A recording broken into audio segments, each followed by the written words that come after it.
and good afternoon. Welcome to today's demonstration of ComplyPort's new RegTech system portal. My name is Jonathan Greenstein, and I'm joined today by ComplyPort Associate Director Richard Revel. We are anticipating that this demonstration should run for about 15 or 20 minutes, and which should allow for about 10 to 15 minutes of questions at the end. To give an idea of who ComplyPort is, for those of you joining us today who are not familiar, ComplyPort is a compliance and regulatory consultancy. We assist firms with their authorizations, as well as provide ongoing support and advice on regulation, and can undertake project work and author documents. I'm going to pass across to Richard briefly. He's going to give you a bit of philosophy regarding Portal, how it came about, and some of the interesting things about it. Yeah, good afternoon, Johnny. Okay, well, Portal is effectively our second generation offering. We have had an online offering supporting our compliance services for about 5 or 6 years now, and whilst it has served us extremely well, we have learned a lot of it, and we've had a lot of feedback from clients. To be honest, it's starting to show its age slightly. I think the world has moved on from the sort of offering that was. One of the issues we found was that, of course, in today's app-centric world, possibly people were noticing that they were buying systems of which they possibly only use 20, maybe 50, possibly 60% of the functionality. And also these systems weren't particularly flexible when it came to their phone's development, either upscaling or possibly downsizing. So as a result, we've re-looked at how we provide our support services through the internet, and we've come up with this Portal idea. Portal, in a nutshell, is a virtual desktop, and within that desktop, ComplyPort will supply its own core suite of applications, and it also allows us to host third-party applications. Quite a few clients would be asking whether we can integrate the old system with perhaps their PA dealing system or online training systems or client onboarding systems, and the Portal allows us to do that quite nicely. Do you want me to go and log in? Yeah, do you have please. No questions at this point. If you can log in and give us like a tour around the system, and then if anyone has any questions, there should be a panel on your screen that says Q&A. By all means, if you have any questions, submit them as we're going through, and we'll try to address them as we're going through, or we can collate them until the end. Okay. Obviously, Portal can be many things to many people. I'm going to demonstrate a desktop notionally designed to service a CFD brokership. Obviously, other types of firms can be accommodated, but this is simply the nature of the desktop that we're using at the moment. I'm going to log on as the CEO for this mythical firm, so please bear with whilst I try and remember my credentials, which is always a difficult one.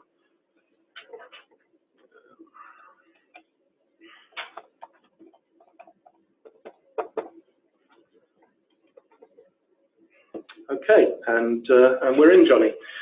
Okay, so as I said during the previous segment, the desktop features launch buttons for various apps, of which ComplyPort supplies out of the box a core series, and these are these 6 hexagonal indicated apps up here.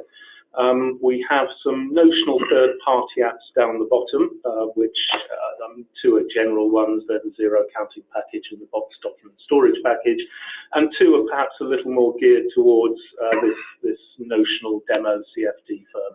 We can also provide bolt-on packages in response to upcoming or relatively new regulatory initiatives. And you can see two examples there. One is a GDPR item, and the other is a fairly specialized swapping app for co-rep reporting, which is one of the services we've been providing for a while now. Fantastic. Within the core, I'll run sort of, I guess I'll run from left to right bottom. This is a CO's view, so the CO is going to see a compliance monitoring program. Sorry, just to elaborate, CO stands for? Compliance Officer. Fantastic. I tend to use that a lot. It could in fact be any senior management of the firm. Or high-level user. Absolutely. The grouping under it means that we can also segment these areas. So if perhaps it was the say the risk side of the business that was functionally separate from the CO, we could also cater to that. So there is a monitoring area here. We've then got the concept of registers, which do split into two. One workflow with registers is a workflow which would be initiated by a member of staff. This would be something along the lines of, well, the most obvious is PA dealing request.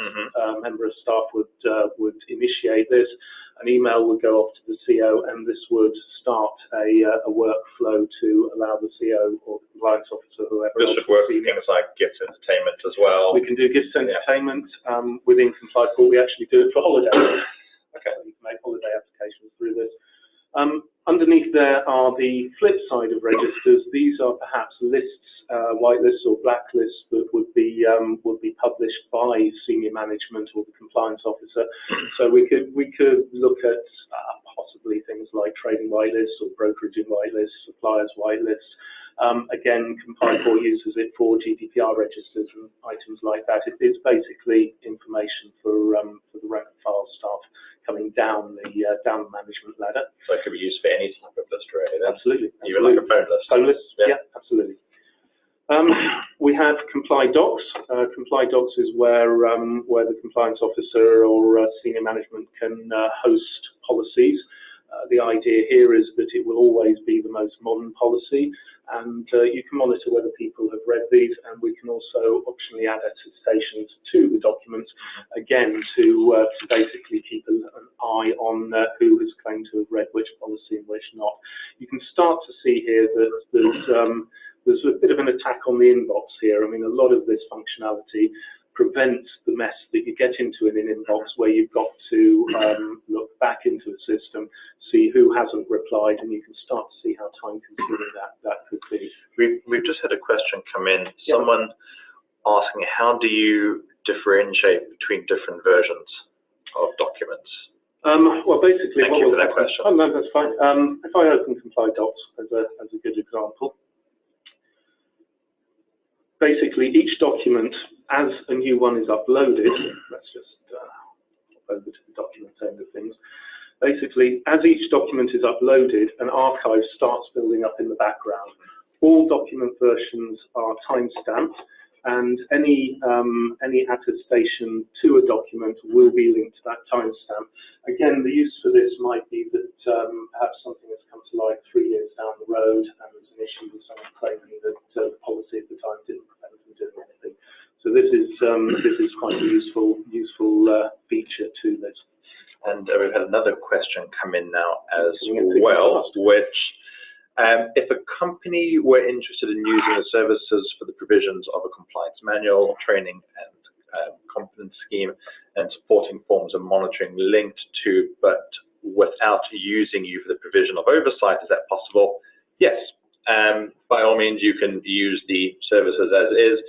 And we're actually going to come to that a little bit later. It's modules. So if you wanted to have everything except for the compliance monitoring side of it, or if you only wanted the registers part of it, it's completely modular, and taking different amounts of modules affects the price.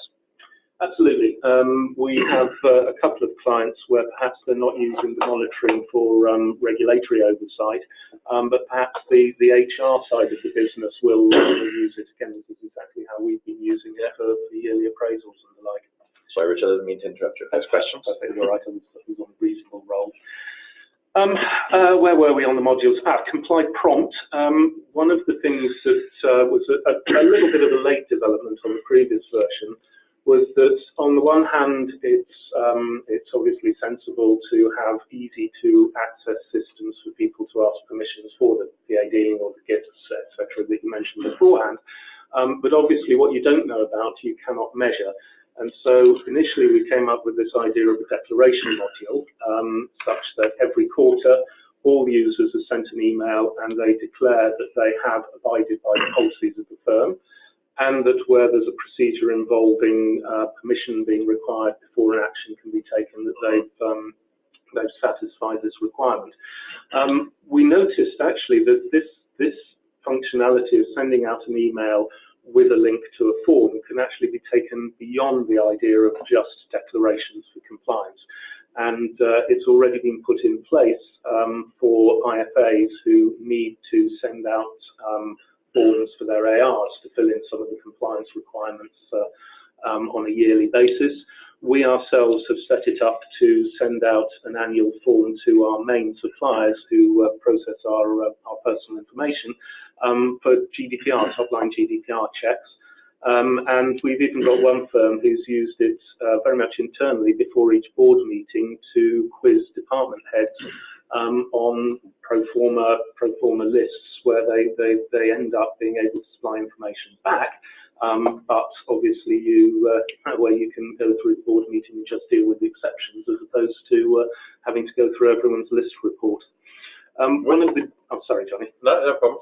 Go on, Vincent. No, I was just going to quickly hop in here. One of the beauties of this is that by sending it out through this system, once again, you're removing that element of hassle that sits within the inbox. Because constantly looking for things that haven't come back into an inbox is difficult. And you can see here this sort of dashboard display. Basically, you can see very quickly who has completed the questionnaire and very quickly who has not. Again, we're shaving perhaps 5 to 10 minutes off per one of these actions, but as you get more of these items going out to people, you can see that the time savings become quite considerable. So we've had a question come in regarding the prompts section. Yes. Person has asked if it's able to send out a form, could we use this for client onboarding? Yes, absolutely. Again, this particular module can be summed up as an email that goes out to farm information back. The link on the email doesn't require any log on. It's a fully encrypted, short-lived link, possibly 48 hours, 72 hours it can be configured. And so basically there is no barrier to the user coming back. So for client onboarding, if you wish to get hold of a passport scan or possibly a utility document, details of their birthplace, their age, etc., this can be done. And you know that it's come back by simply checking in the morning. We've got first-hand experience of things getting lost in the filtered inbox as it fills in, haven't we? Yeah, definitely. Another question on the same topic. Our clients tend to be more retail, and when onboarding, we need 2 forms of identification. Are you able to add in identification to these forms? Yes, I mean, you can simply scan in, well, the user will scan in a passport, they will scan in their printed documentation and upload it. Okay. I think we've probably got an example, I don't know whether I've opened the While you're looking for example, we'll go through another question at the moment. How safe is it? Well, from a security point of view, it's extremely safe. Here we go. You can basically see uploading files, photographic ID, uploading a secondary document, and it's exactly how you'd expect it to be. It really is very, very straightforward to use. From a security point of view, the apps that we're fielding ourselves have been built from the ground up and pen tested, as you might expect. But this is only the second line of defense. The first line of defense is actually access to the desktop itself. And again, this depends on the client. The options are quite numerous. We can either have logons through social media accounts, perhaps your Google account, Facebook account, Azure account.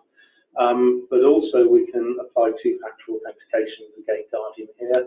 And for convenience, we can even apply it, but with an IP whitelist. So for instance... So you need 1-factor if you're in the office? Exactly. Okay. That's exactly how we do it here. If you remember, you don't have to reach your phone too often. Yeah. But it gets you very hard when you're out of client demo. Another question that's come in. Is there a section in the portal that clients can log in to upload, say, their onboarding docs, and can also log in to view policies manuals if, say, they were an appointed rep? So I think that's partly prompt, what we were talking about before, and the doc section. Yes, again, this falls down to how we group the users in the system. Within a company's account, you can have as many groups as you like. So you could, for instance, you can imagine a company where you have senior management as one group. Possibly you split the compliance officer out to one side because they have more access to some of the compliance stuff which senior management may not need or wish to. But there's no reason why you couldn't have another group of sub-users which are the ARs for a particular. And they would have limited access. They would have limited access, and they would access applications which would hold the policies that were applicable to them. Okay. And similarly, the campaigns would be targeted that way to that group of users. It is very configurable, and it's quite difficult to show this on a demo account simply because these edge cases are sometimes quite difficult to anticipate. But certainly, yes, that is very possible. And close this out. And another question that I have. Let's say we've added in a document, but noticed there are some errors. How do we make changes? To a document that's been uploaded to anything, for instance, even compliance monitoring. If we put some monitoring information in there, we found that it's not entirely accurate. If we want to make changes to it, what happens? Okay, well, the first brutal thing is that this system has been designed so that you cannot make changes as such. What we do not want in a compliance system is for someone to be able to retrospectively go back in, alter their TA dealing permission authorization, possibly alter a piece of monitoring that refers to a particular piece in time. However, one of the pieces we put in here is the concept of a file note. So if I go into one of these completed pieces of monitoring, it doesn't really matter which one, I'll just choose one at random. You can see that we can add a note to this particular filing, and we can put in free-form text here. We can upload documents. This may not necessarily be such an issue with monitoring because if you recall from previous times when I've shown you this, we can basically annotate anything that was missed the last time round in the free-form sections at the bottom of the document. But it does come into its own with something like perhaps there's been a breach report, and the compliance officer has put in place an additional control, perhaps 3-4 weeks down the road, which should address this particular avenue or opportunity or vector for breach. And they can add a file note to the breach file to basically say new control, new mitigant has been put in place. Or, as you're probably on the tip of your tongue, it wasn't actually a breach after all, having looked at it. So, we can do it that way. But the idea is very much to keep the audit trail intact. So if something has, if there is an error, it should be amended by addition, not amended by editing. Okay. Another question. If you're onboarding new ARs, do they as clients have a different view from the CO? And if so, can you show this to us? That's a little bit of, they would have a different view. I don't have an IFA AR type dual screen to view. But what I can do, if I can close out of all these things. Can I get under this? No. Okay, let's have a think. What I could do is I'll be able to open an incognito window and log in. Yeah, usually good. If you're unable to see this new window we've opened, if you can let us know, because we're still quite new with this.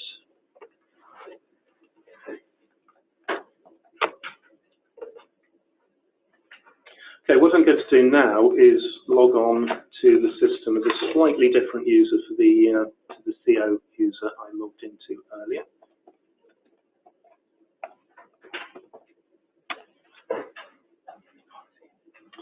Okay, now this represents, they can't see it. Okay. We've just been told that we can't actually show the second window. Okay, so we're deep into smoke and mirrors land.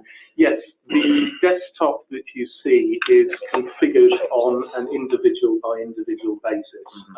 Obviously, we can put individuals into groups and bulk update them, but the actual widgets that are visible. I think Johnny's just about to show you. I think I fixed it. I think they should be able to see the second one now. There we go. So this is a standard. This is John User. He's a standard user within the firm.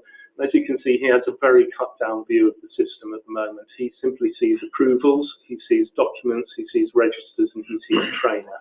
And within training, if we open it up through this, you'll see that he also has a slightly different view of trainer, again, based on his permissions. So in this case, he has all his courses and his completed courses, whereas hold on, we need to click on that. You share? Yeah, and then we need to click on that one over there. On there. Click share. Whereas if we go back to the CO's view of it and we open up Comply Trainer, again, different desktop and again, different permissioning within the app, and the CO can basically see his users' outstanding courses or his completed courses. So at the level of the desktop, we're able to manage who can see which application and who has access to which application. Then within the applications themselves, we can also vary the permissioning to a certain extent depending on the user's permission level. Okay, brilliant. Hopefully that deals with it. It wasn't the smoothest demonstration. Yeah, apologies with the flicking of windows there. Moving on, besides the main six over there, what's GDPR check? What's the co-rep reporting? What are the other bits and pieces below it? Okay, well, GDPR check and co-rep reporting are simply examples of bolt-on packages that we have for this system. The idea would be that a client or a potential client may take the core applications out of the box, and those come with a core monitoring program based on their section of the SCA handbook or the relevant sections of the SCA handbook. Their registers are based on the registers they would expect to support that. The training is all very regulatory. But we also foresee a world, certainly with the advent of SMCR, where this system would also be shared with, say, the HR department. Now, in those circumstances, these could be regarded as bolt-on systems. It could be that perhaps we're marketing SMCR and there's a series of SMCR related applications based on these base ones, or it could simply be that a client already has the base app and wants the bolt-on system integrated into there. So this is the same with the GDPR side of things. Again, this is the IT side meeting up with the compliance side of things, and reporting stuff. Again, some firms may have different reporting requirements, may have different reporting suppliers, but we can do this. So those two represent our further package service offerings. The ones along the bottom represent third parties. Now, again, different firms will have different third-party requirements, clearly depending on their businesses. What we've done here is we've produced a small selection, and we've taken things like Xero, the online accounting package, as being a very, very widely known one, or Bots, and really it's just to show that even with third-party applications, the logon credentials will work from the desktop. The idea is that we can place our compliance monitoring tools within here, and then should the client also require more sophisticated or more specialized tools, perhaps they've got a client onboarding requirement, C6 Intelligence, or in this case we've put Muhlenmoss in there. The Muhlenmoss one at the moment only links to the website. We haven't set that up through to live, but obviously if the client already had an account with Muhlenmoss, then we can integrate that in the desktop and they can launch it from here, almost like a password locker.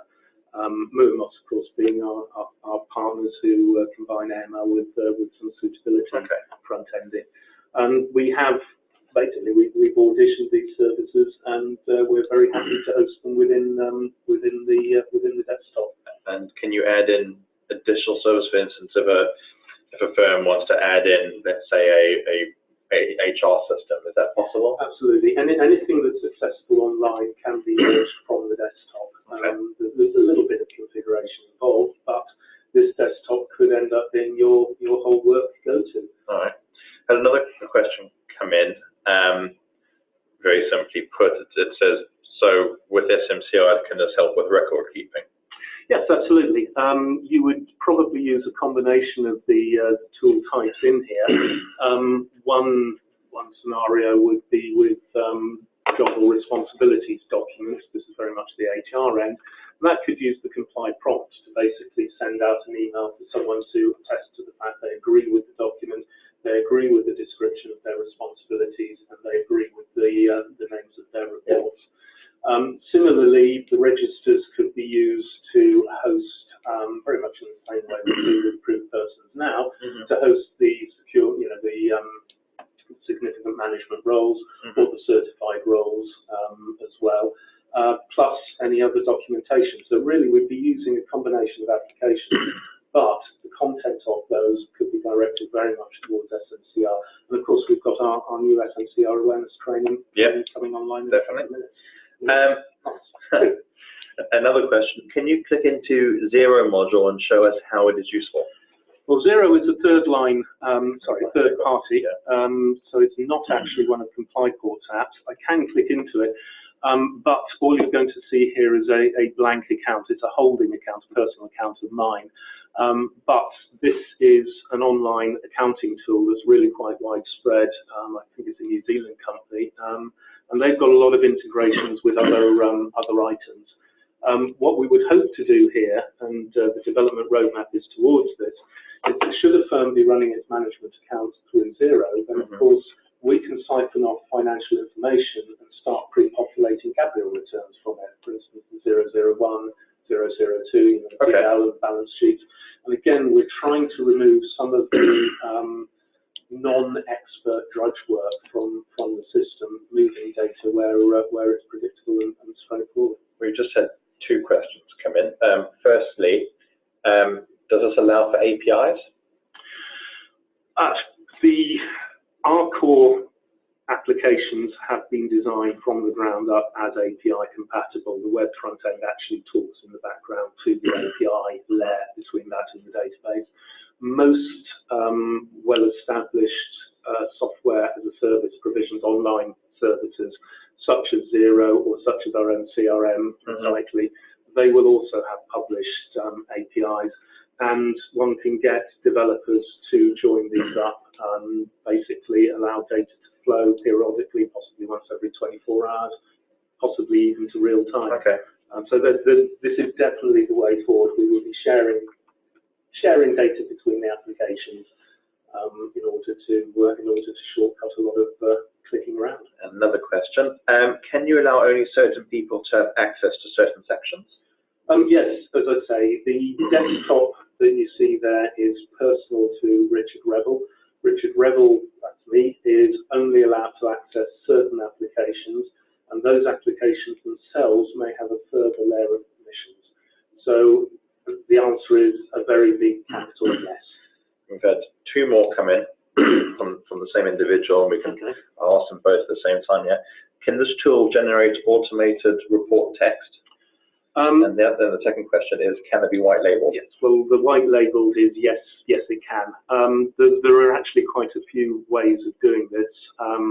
One would either white label the portal applications, white label the portal itself, and also the developers of the applications are very happy to bespoke items if it needs to be, if possibly the requirements are beyond this more generic and configurable offering we've got.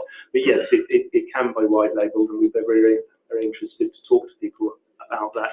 As for generating automated report text, early days, we are putting in place some fairly generic aggregation functions towards reporting, and then it's a relatively short step away from starting to automate reports which could be regarded as fairly predictable and fairly templatable.